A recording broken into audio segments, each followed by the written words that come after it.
my life passing by. 10 years old in my pajamas, peeking out the blinds at everyone outside. The first I felt that feeling of something passing by. The thing that held me back, the breath I could not catch, the weakness I felt so strong, the loss and the regret. Something I was losing even then, felt I'd never know again.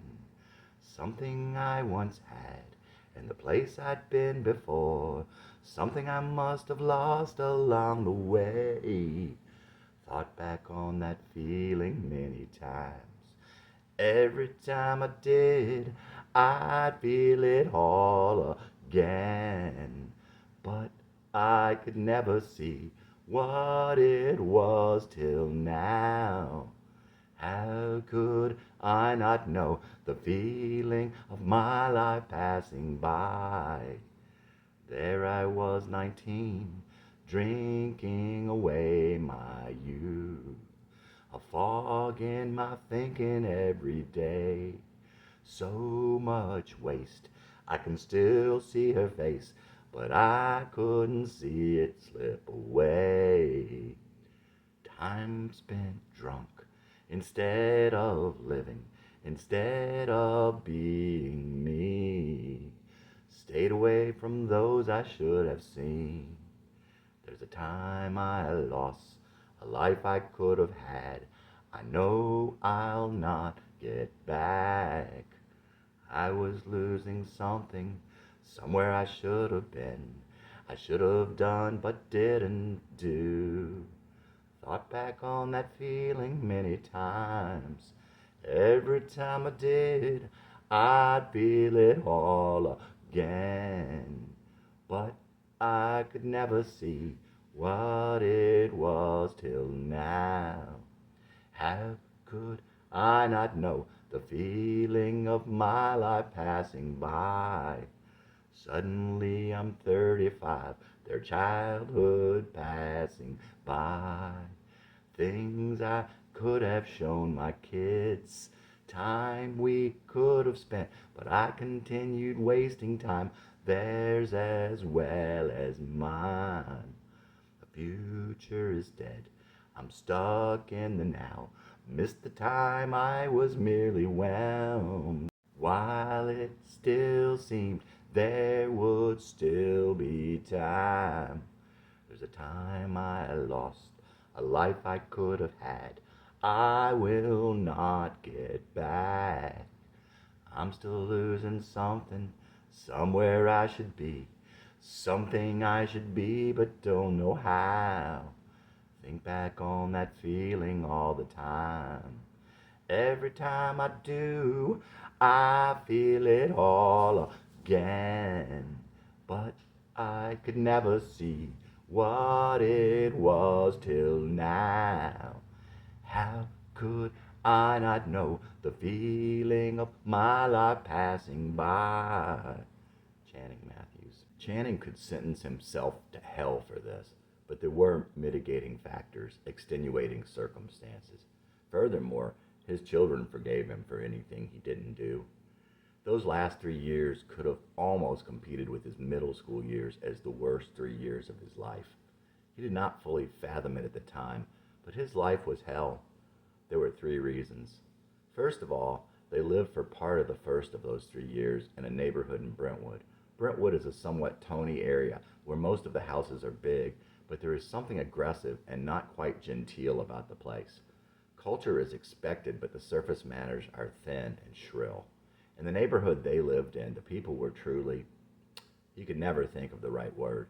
He would just tell people that when you lived in that neighborhood and were driving past your neighbors and you waved, they would look over at you and then look away. Same thing if you were walking and they were driving. Not too bad, he guessed, but there were other reasons that house lacked peace. The street was loud and busy at all hours of day and night, even though it was in a subdivision, 25 miles an hour and stop signs. And the house itself totally lacked privacy. You need privacy at home. At least Channing did. Still, he thought, not a lot to whine about. They did have a warm, safe, and comfortable place to live.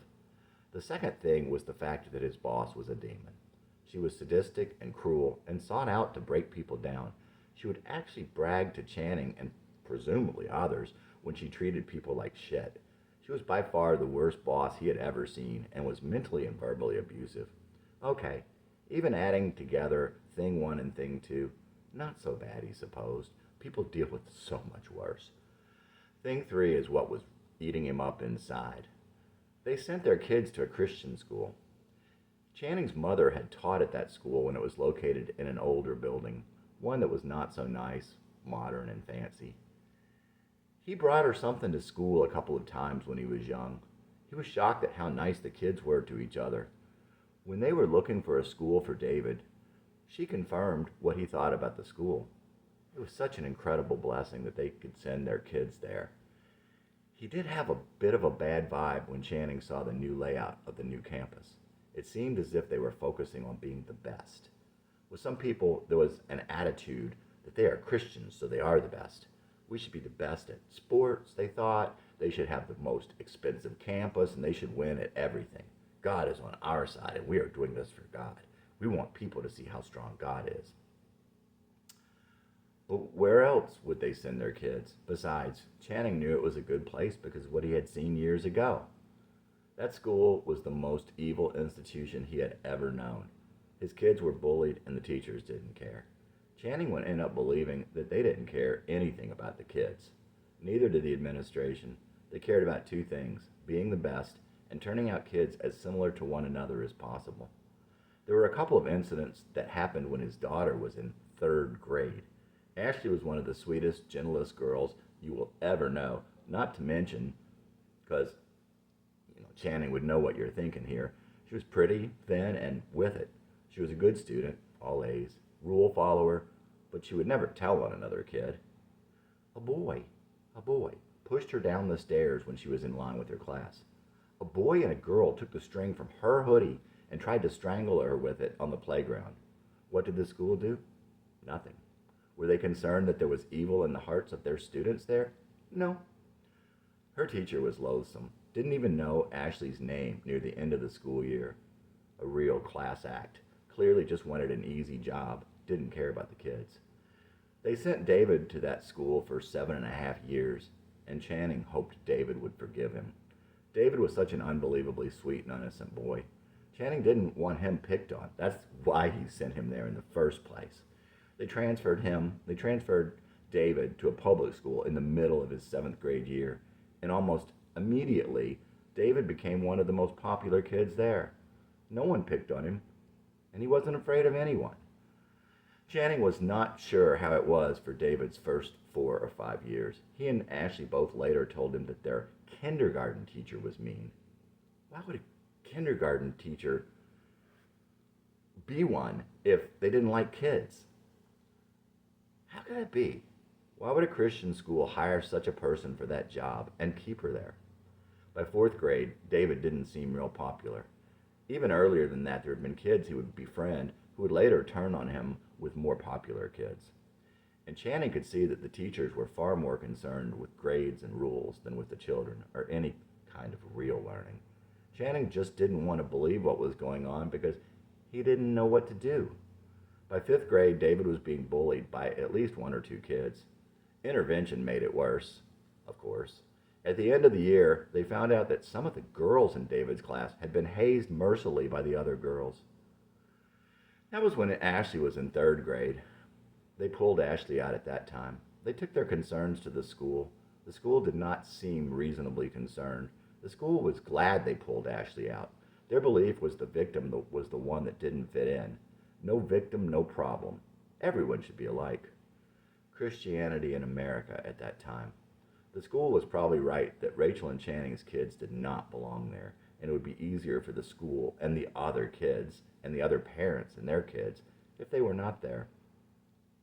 6th grade was the living hell for David that middle school had been for Channing.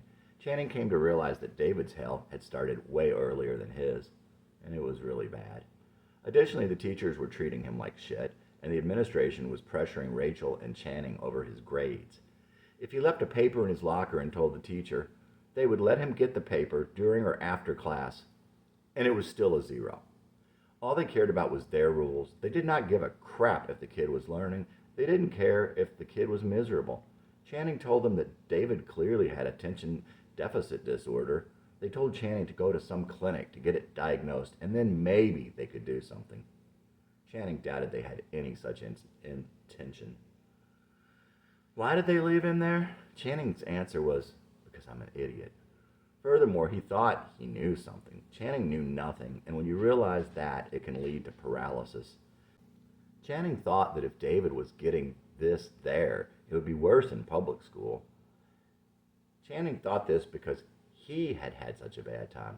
But guess what Channing thought? He had deserved it. David was nothing like Jesse. He had a great heart. He knew people. He wasn't a pussy, and he was cool. 7th grade for David was worse than you can imagine. All the kids, boys and girls, were attacking him verbally all day long. Boys were pushing him around.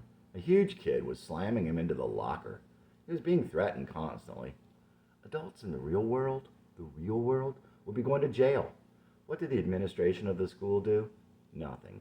They literally told Rachel and Channing that it might be good if they pulled him out. But it's the middle of the year. Most schools won't take a child in the middle of the year. Do you have any suggestions, or could you help? No, sorry. The principal, vice principal, and counselor met with him. The sum total of their kindness and brain power yielded this. Rachel and Channing should read a book by someone named Frank Capra. The vice principal said he sympathized because he, the vice principal, had been a bully when he was a kid. Pussy bastard, Channing thought. The school was highly relieved when they took David out. Rachel and Channing took a tour of Jefferson School, a progressive public school downtown. The guide was the girls' volleyball coach. She said their girls hated playing against that Christian school. The kids were mean and had some kind of killer instinct. She said she had seen it and would not send any kid there. Then when they went to enroll David at Moordale Middle, the counselor there said the same thing. All over town, every person he talked to, in or out of education, who knew anything about that school, had at least heard the same thing: mean-spirited, bullying. And he talked to a lot of people about the school. Channing cared about kids. They also personally ran into dozens of parents who had pulled their kids out of that school for the same reason, not to mention the ones they knew from that time. Channing's journal. Frank Capra? Poor bastard. He had some horrible birth defect and was picked on in public school in Canada when he was a kid. His church was the only place where people were nice to him.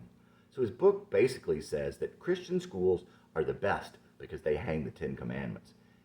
He has no experience in Christian schools and had no advice on how they could have stopped our kids from being bullied. The book is a ripoff. Unless it is given to the teachers and administrator at a school like our old school, and then it won't do any good unless they see that they are the bad school. I promise you that the counselor who suggested they read it had not read it himself. Geez, how can an educator suggest a book they hadn't read themselves? The public schools in our area are attuned to bullying. Have they slowed it down? I don't know, but at least they care. So that constant stress was the reason Channing had been mean to his kids when they needed him most. His stress level was past the point of stroke for a very, very long time. A lousy excuse, he would later think, but at least he knew how he had gone there, and he knew what to look for if he ever showed those kinds of symptoms again. Channing put David in the Christian school to protect him. God used that to show Channing how he just didn't know anything. They ended up moving him in the middle of the year to a public school with a really bad reputation. Channing had a tremendous fear about moving him there. God showed him again, Channing, you know nothing. David fit in so well.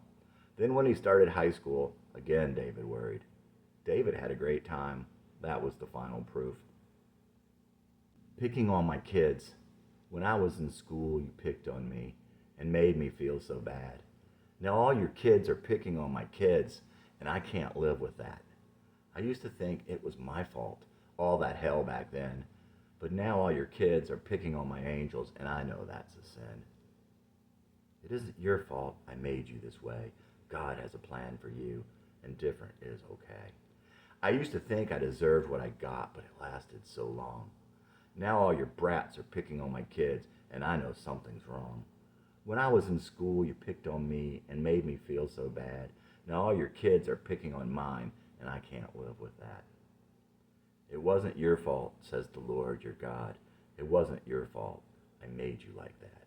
Channing Matthews. Fire drill, part 1, gathering wood. What's that? What's that sound? Why do I hear a siren when it's not even raining outside?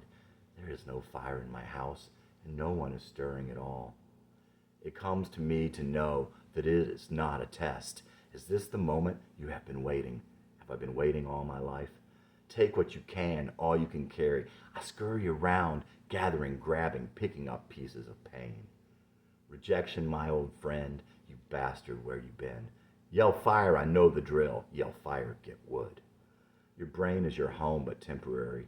You only stay here so long. That was part of the deal. You can't take it all with you, the furniture and furnishings, the trappings and the traps, the detritus of a lifetime. You can only take a little, only carry out so much. God, would you want to take it all? So hard to get rid of anything at all while you still live in here. So this is the opportunity, or is this just another madness? Am I really leaving this time? I scramble and I scurry. Is it what I choose to take, or in what I leave behind? This is the chance of a lifetime, here after everything, desperately searching for pain. Rejection, my old friend, you bastard, where you been? Yell fire, I know the drill. Yell fire, get wood. Rejection, my old friend, you bastard, where you been? Yell fire, I know the drill, and feel the pain. I run around spinning, pockets filled with gold, all the weight of a lifetime loaded with ingots of pain. Isn't there something more valuable on which we all would agree? That's a good thing, I would take it, that's what I'd take were it me. My courage, my integrity, some hard-earned knowledge, or some wisdom, some love, some joy, anything but pieces of pain. Rejection, my old friend, you bastard, where you been? Yell fire, I know the drill. Yell fire, get wood. Channing Matthews. Chapter 73. Brett told Channing that rejection, his old friend, you bastard, how you been, was one of Brett's favorite lyrics of all time. Through all the stress and strain his life had acquired in recent years, the ideas that he was wasting his life and letting his family down were pushed aside. Channing was getting his heart back, but the things he seemed to value, the things he focused on, seemed to involve the hurt of the past. He was obviously drawn to the pain and aloneness from rejection. Well, anyway, at least once he got it, he would wallow in it. It occurred to Channing that the memories that had caused him the most pain were the memories that he most held on to. That was an amazing revelation. Why? Wouldn't anything be better than those feelings and memories? What about love and courage and wisdom? Jeez. So pretty much I am sounding the alarm. But after everyone is out of sight, I throw more wood on the fire. Suppose there was a fire and you had to leave. What would you take? And the answer to that, you would see what you truly value. My new life. I'm writing the song of my new life. I'm picturing the way it should be. I can see it so clear in my mind. I'm holding on to the fact that I'm the biggest loser who lived. I'm still holding on, but not with my life. I'm telling you I'm the outsider, the one who never fit in. Even the other outsiders saw me losing to win. Now I'm the one the others are watching, dancing on the outskirts of town. I'm living, I'm loving, I'm crying. I'm thanking Jesus for bringing me down. And I hear that same old voice inside, but it's different now. I hear it clear as a bell. Be free now, be free.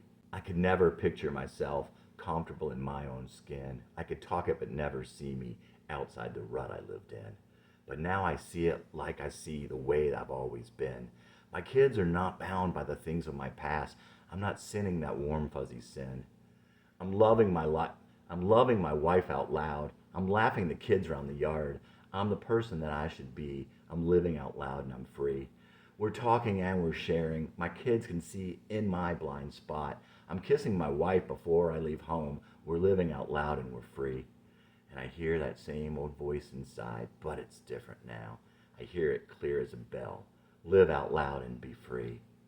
I'm not just a crab in a bucket, pulling the rogue one back in, hating his love of freedom, dragging us all to our deaths. Let go, child, and be free. They're all behind you. I cannot hear them now. I'm not waiting for some circumstance, something so obvious.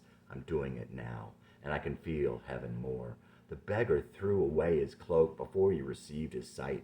Before Jesus even asked what he wanted to be free. I hear that same old voice inside, but it's different now. I hear it clear as a bell. Break out of your shell and be free. Channing Matthews. The voice in My New Life was the voice Channing wanted to hear. He had always heard the voices of doubt and despair. He wanted to hear the voice tell him, you can do it, let go, break out and burn bright. Yeah, he thought, I'd still hold on to that past, but I wouldn't hold on to it like I do now, holding on to it with my life. Channing wanted to free his kids from being bound by the things of his past. He wanted them to see the things that he could not see, the ones that held him down. He wanted to give up those warm, fuzzy, comfortable habits that held him down. He wanted to love his wife and kids with freedom and joy, like they deserve. He wanted them to share the deepest things. He wanted to live loudly and triumphantly, not meekly and carefully. There are only 3 treasures you can give your children: your faith, your love, and your time. And those are the same things you owe them. Treasures. I look around at a lot of the things that I love, and I realize they're the ones I hold in my hand. And I think of all the time I spend on those things, and I can't take them with me. I can't take them with me. I'll have to leave them all when I go. I look around at the things I've given my loves, and I realize they'll have to leave them all behind. How have I saddled my family with things that hold them down? Because they can't take them with them. They can't take them with them. They'll have to leave them all when they go. Channing Matthews. Channing felt that he had saddled his family with things that hold them down. It was sad, but it was true. One day they took a day trip with some friends to Fall County, Indiana. The county seat, Lexington, was a pretty little town in the valley with nothing but boutiques, craft shops, and restaurants, and hundreds of people enjoying the fresh, clean air. Late in the afternoon, Channing was outside the shops waiting for Rachel and her friend Deborah. Deborah's husband, Dale, was also off doing something. It occurred to Channing very clearly that 15 years had gone by, and his legacy to Rachel and his children was that he pulled them away from God and put material things in his place. Channing led them to value those things above other things as he had. Nothing else had he given them. Channing wrote treasures right then and there. When he met Rachel, she was the kindest and sweetest person in the world. She still was, but the years with him had eroded some of her generosity and openness. She was so close to the kingdom. Channing felt that he had done nothing but drag her away. At times, she realized the damage that had been done through his resentment, materialism, and cynicism, and she would try to get back to how she used to be. Fire Drill Part 2, Lost on the Way. Pieces of pain that connect me to some loss. Something I had before I came, something I lost when I came, something I lost on the way. Did I know you before? Like I couldn't hear? Did you know the me I can't explain?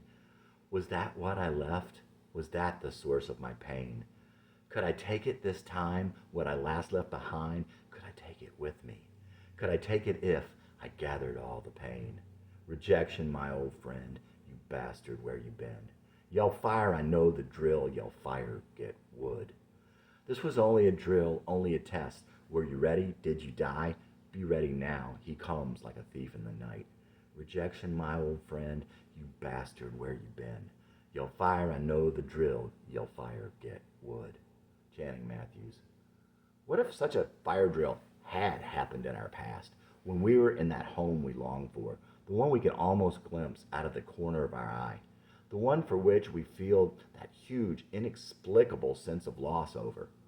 Why do we feel such connections to each other? Why the sense of connection to certain other people? Did we know them before? We brought something with us when we left, but it wasn't enough. What if we grabbed all the pain this time? Would that be enough? Would we Would we remember our home next time? In August, they went to San Diego for Channing's cousin's wedding. Jeremy wouldn't be able to see them there as he was out of town, but Kathy and her family set aside a day to take off and run around with Rachel and Channing, showing them the sights. Kathy took them to Newport and Balboa Island on a harbor tour and to the mall. Rachel and Channing had a great time. Kathy told Channing during their stay that she had heard from her mother that Carolyn's father had died recently. Sometime after they returned, Channing wrote a letter to Carolyn. He hoped that her family was doing well and that she and Jeffrey were happy. He also hoped that she had kids. She would be a good mom. But he didn't ask her anything about kids, though, in case that was a hurtful subject. Dear Carolyn, I am so sorry to hear about your dad. From what you told me back when I was up there, I have wished that I were more like him. There's not a whole lot in life that's more important than for a man to be a good father. I know it has to be very hard for you. Rachel was very close to her dad, and she still has a lot of sorrow about losing him, and that was 12 years ago. We saw Kathy and Russ and their son Kendall last year in August. We were in San Diego for my cousin's wedding. I don't think I'd want to live there, but it was a really fun trip. The highlight for me was spending the day with them. We went to Balboa Island and Newport Beach. Maybe you and Jeffrey could get out there sometime. I usually like to just stay at home, but I think it's good for people to get away sometimes. I really am sorry for anything and everything I said that bothered you. I don't communicate so well sometimes, and I'm definitely a little nuts. I always like to think I am so cool and so normal, but I'm not. I say things too colorfully and too strongly. I hate to think I made you wish I had not looked you up. It's kind of strange to think that someone could mean something to you and you'd never see them again in this life. Of course, it's strange, too, that Kathy found me out of the blue. I know that God had to be in that. What are the odds? There was just something for me about the memories I have of you and me as kids. You made it okay that I was the way I was. It would have to be hard for someone else to understand what I'm saying here. I guess it has to do with things I went through later and how I take things. I think of my kids and their friends when they were that little and find it hard to believe they'd ever attach so much importance to those times. Doesn't seem like something an adult would think about, but I'm not much of an adult, I guess. It's hard to believe it's going on 6 years now. Somehow you really shared a lot with me that one day, not on purpose, I think, but you just did. I think you have a very sharing and bright spirit, even though you have a quiet personality. All is going pretty well with us these days. David's 12, almost 13, and going into 7th grade. He has a lot of friends and a girlfriend and is a happy kid now. Ashley is 10. She's so organized and in charge. She's more emotional than David and has a harder time. She has some really good friends, but didn't have friends in her class at school. At least that's the way she sees it. I think some of the issues that we went through in middle school years, kids go through earlier these days. Mom and Matthew are also doing a lot better. Matthew got to move back to Indianapolis and gets to see his boys a lot more, so that's really great. It happened just before Thanksgiving. Mom seems to be doing a lot better these days. She had been kind of depressed, I think, for years, and a lot more so since her mother died a few years back. She is taking Paxil or one of those things, and it has helped so much, I think. I still think I'll make records someday. I think I'll be getting younger or talented or something. I have not written or recorded anything this past year, too preoccupied, I guess, but I wrote and recorded a couple CDs worth of songs over the course of the previous 2 years. I have 2 CDs of stuff I really like, the concept, the flow, the songs. I'd still love to record them with a band and a good singer, but I like at least having the demos as they are now. If you ever want, of course, I'd love to send them to you. I do think one day I'll do something with it. I've always been a dreamer. Guess that's not too hard to see. If you get a chance, please say hi to your sisters and any Flannerys you may see. Also tell your mom that it was so nice seeing her and talking to her when I was up there. She really made me feel at home and like she cares. I hope you and your mom and sisters are able to stay close. I know you need each other very much now. Take care of yourself, Carolyn. Love, Channing. He would not hear back from Carolyn. Channing found an email address for Carrie's sister Becca later that year. It was one of those classmate and reunion websites. Like the fool he was and would be all the days of his life, he sent her an email. In the message, he just said hi and asked her if she had a sister named Carrie. She emailed Channing back that she did, and she said his name sounded familiar. Becca wanted to know if she had gone to school with him. He sent back a long email explaining things. Hi, Becca. You only knew me from one time coming to the door and you telling me to leave your sister alone, if I remember correctly. Carrie and I were in 6th or 7th grade, and I had come over along with another creepy friend, probably a couple of times. I was definitely a creep. You were a good sister to tell us to get lost. Carrie was very sweet about it all the whole time we were in school together. Sorry I wasn't someone you knew. It's cool to get that kind of email. I got one a few years back from a girl I went to elementary school with in Massachusetts. Our families got together for a day when we were out in California for my cousin's wedding this summer. It was very cool. I saw your name on one of those high school reunion type websites and I thought I remembered that you were Carrie's sister. I hope everything is going great for you. Sounds like it is from what you had written on that site. And for Carrie. If you get a chance, please tell her that I'm grateful for how she was to me back then and that I think she is such a neat person. I'm still sorry for how I acted toward her. I regret that more than all the embarrassing things I was back then, and that says a lot. It's hard to believe that I got from there to here, but I'm so blessed now. I've been married for 16 years and have a son who is 12 and a daughter who is 9. They are the most wonderful kids in the world. I deserve to have kids like I was instead of angels, but God gives us blessings we don't deserve. I can't believe Rachel has put up with me all these years, but she is the best. I have a CD with a song about Carrie on it. It's kind of a sorry and thank you. If she would like to hear it, I could mail you a copy. It's a homemade thing. I'm not a singer or much of a musician, but it's what I like to do. Take care of yourself, Channing. He never heard back from Becca either. Sometime later, he sent her another one and a couple of his first demo CDs. He would send the other CDs as they became ready. Eventually, he would even put a note to Carrie in with the last CDs. He would never hear from Carrie either, of course, but he really didn't expect to. Channing sometimes wondered, though, if Carrie ever listened to those CDs. Like Mandy with Tom the dog, maybe Carrie reluctantly pulled the old picture and the CDs out of the closet. He had hoped that they were also just too cute to leave in the closet. Hi, Becca. Hope you don't mind that I'm writing you again. I coach something called Upward Basketball and have also done devotionals in my kids' classes at school. Every year, one of the things I tell the kids is that the only thing that feels worse than someone doing something really wrong to you is when you do something really wrong to someone else. This year, I told the kids on my team about a time I was their age and had a huge crush on a girl who didn't like me. I told them how one time she brought cookies to school and how I loudly said, "These cookies are burnt." I told them how I can remember doing that 30 years later and how I still feel bad about it. And it really doesn't matter if you apologize for something like that. If you say things that make someone feel bad about themselves, apologizing that you said them cannot change it. A couple of years after that incident, Carrie came back to town and visited Moordale. It was really weird. The night before, I had a dream about her, even though I hadn't seen her in a year. Anyway, while she was there, she turned and looked at me. She looked at me with a lot of empathy, and it even seemed as if she wished it had been different for me and different between us. Could have been I was just seeing what I wanted to see, but not many people in that class ever intentionally looked at me, and not with any kind of empathy. Not saying I deserved any. Like I said in the last email, I'm really grateful for how she was to me back then, and I hope she knows that she is a good and special person. Being on the outside back then gave me a lot of time to watch and to know these things. Anyway, I'd still like to mail you a CD for you to give to Carrie sometime. I just might do it if I don't hear back from you. I'm pretty busy these days, and it's a rather goofy thing to want to do, so I'm sure it would probably be a while if I did. Obviously, if you email me back, don't mail me any CDs. I won't. One last thing.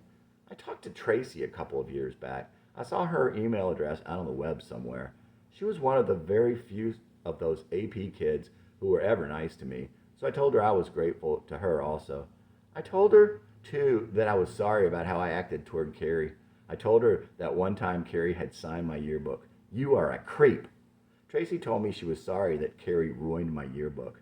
I let her know that that wasn't the case. My creepy friend and I blackmailed Carrie to get her to sign the books. All she did was state the obvious. Anyway, Tracy told me about how she and Carrie had fallen out. I'm not sure they were ever close friends, etc., but I don't think that was really the point. Tracy was very hurt that Carrie had hung out with some kids that made fun of Tracy, physically even. Well, I'm thinking that Carrie probably never realized that Tracy was getting hurt. Anyway, and this is more meddling about things from when we were 12, from someone who isn't much of an adult, I suppose. I think that if Carrie wrote her, it would mean a lot. It's funny about the scars that we have from when we were kids. Obviously, I'm not painting a picture of the neat, cool guy I have turned into. Anyway, take care and thanks for listening. Nothing that we were. I'll not see you now, not in waking hours, not anyhow. But where's the loss? I'm the last one you'd see again. And so I'll keep your memory lost in time. Pictures and imaginings from that fall. Innocence awakening in my mind.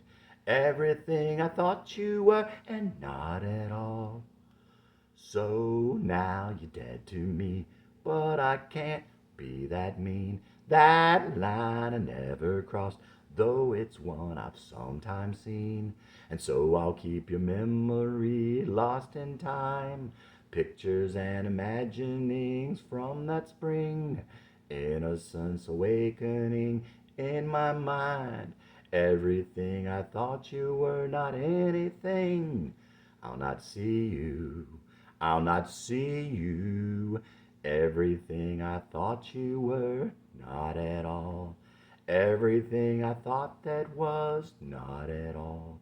Channing Matthews. Chapter 74. One frigid day that winter, Channing was walking toward the building where he worked downtown. He was thinking how great the sun felt on his back and his face.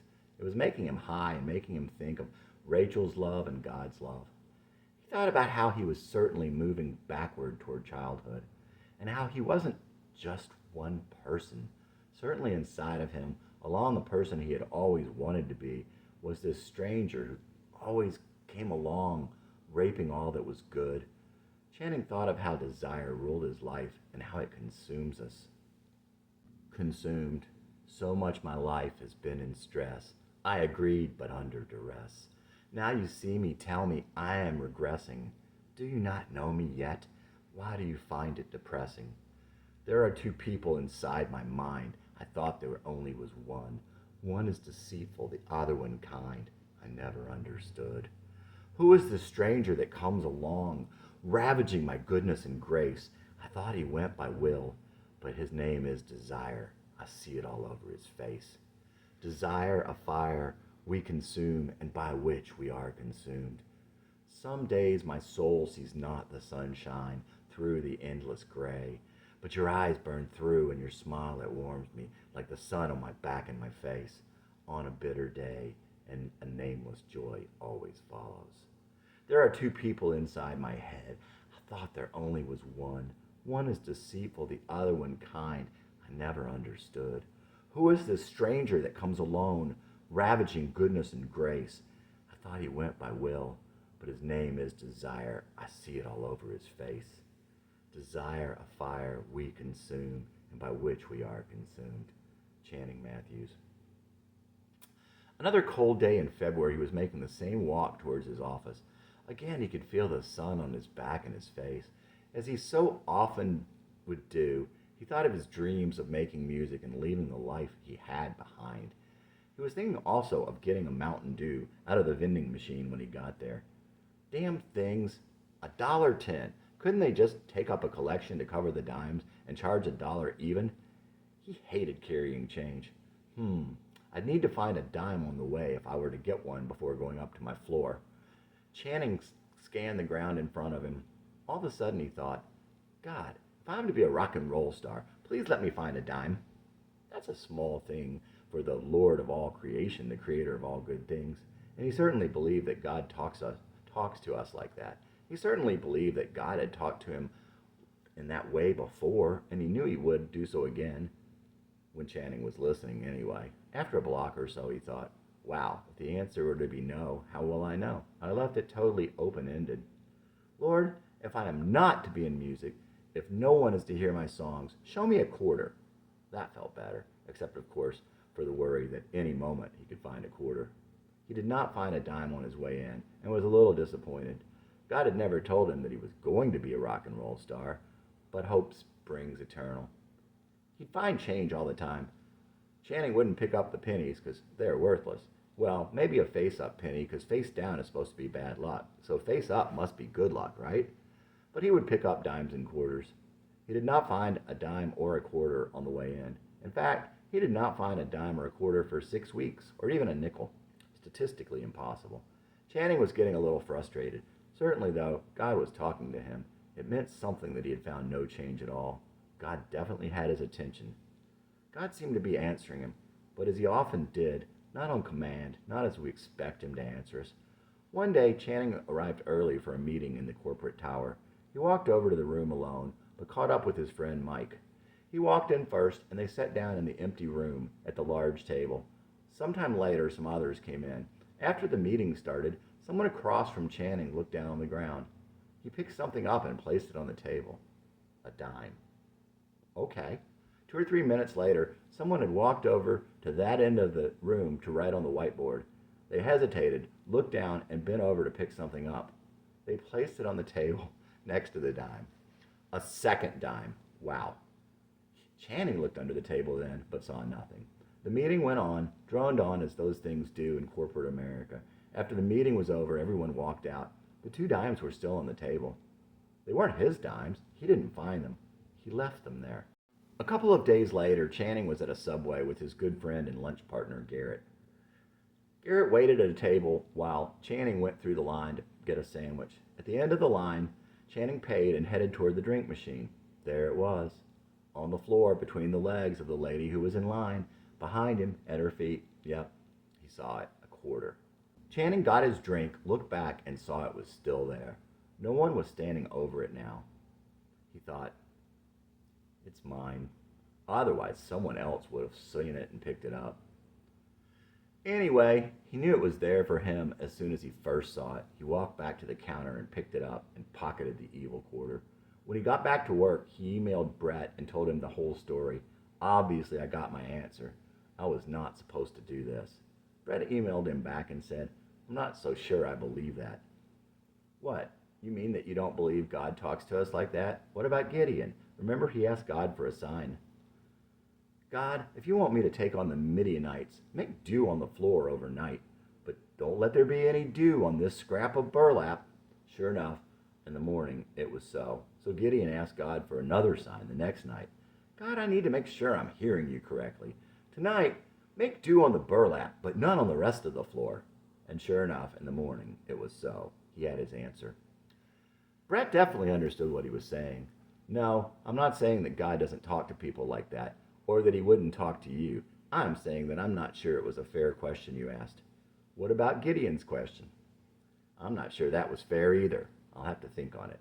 Several days later, as Channing continued to mope on it, Brett emailed him back. Okay, God put not 1, but 2 dimes in front of you. No one else took them. Purposely, they picked them up, and then they set them in front of you and left them there for you. You went out of your way not to take them. Then you went out of your way to take the quarter. You had to actually go back for it. I think God answered you, but not as you thought. He is saying, it is there for you to take. Furthermore, he gave you twice as much as you needed. That perked Channing up. Brett was right. It was amazing how God puts stuff right in front of us, gives us the answer simply and plainly, and we refuse to hear and understand. It started to occur to Channing that little walk into work and his walk back to the car and the drive in and the drive home, all of it was just walking in a circle. Channing hated who he had become, had probably hated who he had been, Channing probably hated who he had been for a very long time. Sometimes over the years, he would recall the lyrics to a song that Jesse had written. For a suburban house and wife and kids, he'd sell Lucifer his soul. And Channing wondered if he had become this. And Channing hated walking in a circle, never getting anywhere. But most of all, he hated where he was and how he kept coming back. Walking in a circle. My hate for me is fairly complete. Maybe I just need a little more. Sometimes I feel I'm walking in a circle. It's not so much I'm not getting anywhere as it is that I keep on ending up walking in a circle. My hate for me is fairly complete. Maybe I just need a little more. Sometimes I feel I'm walking in a circle. It's not so much I'm not getting anywhere as it is that I keep on ending up back where I don't want to be. Fuck me means more than I can't stand myself. Let the gentle reader also understand. I don't care what you think. You have no right, you have no rights here. This is between me and God and the demons inside. If you were me, you'd feel like me, you'd walk like me and talk like me, you'd probably even do the things I do. And now my hate for me is fairly complete. Maybe I just need a little more. Sometimes I feel I'm walking in a circle. It's not so much I'm not getting anywhere as it is that I keep on ending up back where I don't want to be. Sometimes I feel I'm walking in a circle. Channing Matthews.